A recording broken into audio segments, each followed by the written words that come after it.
দেখ তো, বুড়িটাকে সেই কখন খেতে ডাকলাম, এখনো এলো না খেয়ে। যেই আমরা খাওয়া শেষ করে একটু বিশ্রাম নিতে যাব, অমনি এসে ডাকাডাকি শুরু করবে। এই বুড়ির জ্বালায় আর পারা গেল না। থাক থাক, আসতে বল ছোট, কেউ শুনলে আবার কেলেঙ্কারি শেষ থাকবে না। বলি, খাবার কি খেতে আসবেন না আজকে, নাকি হাঁস নিয়েই পড়ে থাকবেন? আচ্ছা মা, খাবার সময় থাকেন কোথায় বলুন তো? আমরা সারাদিন কাজ করে যে একটু বিশ্রাম করতে বসবো, অমনি আপনার আবদার শুরু হয়। আসলে ছোট বৌমা, আজকে বিল থেকে অনেক গুগলি এনেছি হাঁসগুলোর জন্য। এগুলো খাওয়াতে খাওয়াতে একটু সময় লেগে গেল আর কি। বলি, আপনার কাজের জন্য তার আমাদের বসে থাকলে চলবে না মা। আমাদের কি আর কোনো কাজ নেই নাকি? তোমরা তোমাদের মতো খেয়ে আমার জন্য দুটো ভাত বেড়ে রেখে গেলেই তো পারতে। হ্যাঁ, সব আপনার সামনে রেখে যায় আর আপনি গাপুস গুপুস করে গিলবেন নাকি? দিন দিন আপনার যা নোলা হয়েছে, হাতের কাছে যা পান তাই তো মুখে পুরে দেন। তুমি আমাকে এভাবে বলতে পারলে ছোট বৌমা? ভুল কি বলেছে ছোট? সেদিন তো তার প্রমাণ পেলাম আমরা। জানেন, আপনার বড় ছেলে মাছের মাথা খেতে পছন্দ করে, তারপরে আপনি কি করে মাছের মাথাটা নিয়ে খেয়ে নিলেন? আসলে সেদিন আমার বড্ড মাথা খেতে মন চেয়েছিল, তাই। মাছের মাথা খেতে মন চেয়েছিল বলে একটা বড় মাছের দাম কত জানেন? এখন কথা না বাড়িয়ে থালা নিয়ে করলা সেদ্ধ আর ডাল নিন। আমরা আবার খাবারগুলো তাকে রেখে ঘুমোতে যাব। কমলা, একটু হাত চালিয়ে কর। সারাদিন তোর দাদা দোকানদারি করে বাড়ি এসে আগে খেতে চাইবে। শুধু কি দাদা খেতে চাইবে? তোমার ঠাকুরপো তো মাঠ থেকে ফিরেই সন্ধেবেলা খাবার জন্য আমার মাথা ধরিয়ে ফেলে একেবারে। কি করবে বল, সারাদিন অমন গাধার খাটুনি খেটে আবার দিন শেষে বাড়ি এসে এই ঝামেলার সংসার। সন্ধেবেলা মা কোথায় বেরিয়েছে, এখনো তো বাড়ি এলো না দিদি। এদিকে হাঁসগুলো তো ঘরে ওঠানো হয়নি মনে হয়। তার হাঁস নিয়ে আমাদের এত মাথা ব্যথা করে কি হবে শুনি? দিব্যি হাঁসগুলোকে রান্না করে হাঁসের মাংস খেলেই হয় তা না, সে নাকি ডিম থেকে বাচ্চা হবে, আর বাচ্চা হলে খামার করবে। আজ দেখে আর বাঁচি নে দিদি। সে কি বৌমা, তোমরা এদিকে রান্না করছো আর শেয়ালে আমার একটা হাঁস নিয়ে গেছে। সন্ধেবেলা একটু হাঁসগুলো খোয়ারে তুলে দিলে তো পারতে।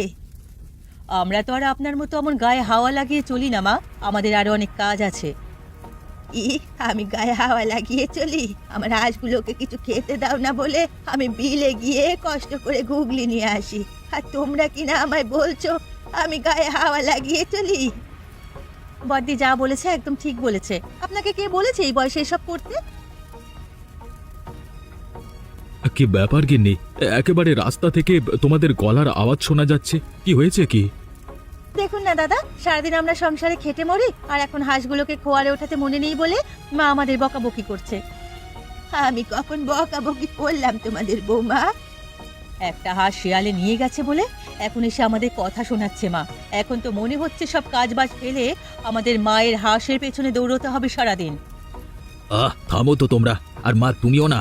বলি, তোমার তো আর কোনো কাজ নেই, তাহলে হাঁস যখন পালন করছো, দেখাশোনা না করে পাড়ায় হাঁটবার কি দরকার? দিব্যি আমাদের খাচ্ছ পড়ছো, তাহলে এসব করবার দরকারটা কি বলো তো? আমাদের আর এসব ঝামেলা ভালো লাগে না তোমার জন্য। মনে হয় তুমি বাড়ি না থাকলে এসব ঝামেলা থাকবে না। তোরাও আমাকে শেষমেশ এভাবে কথা শোনালি? বউদের কথা শুনে বেশ, তবে আমি আমার হাঁসগুলো নিয়ে চলে গেলাম। তোরা সুখে থাকিস। সকাল সকাল আজকে ভালোই ঠান্ডা পড়েছে, হালকা হালকা কুয়াশাও দেখা যাচ্ছে। এবারে বোধহয় ভালোই শীত পড়বে। আজকে আবার দোকানে আসতে আমার দেরি হয়ে গেল। এমন ঠান্ডায় কাঁথার নিচে শুয়ে থাকার মজাই আলাদা।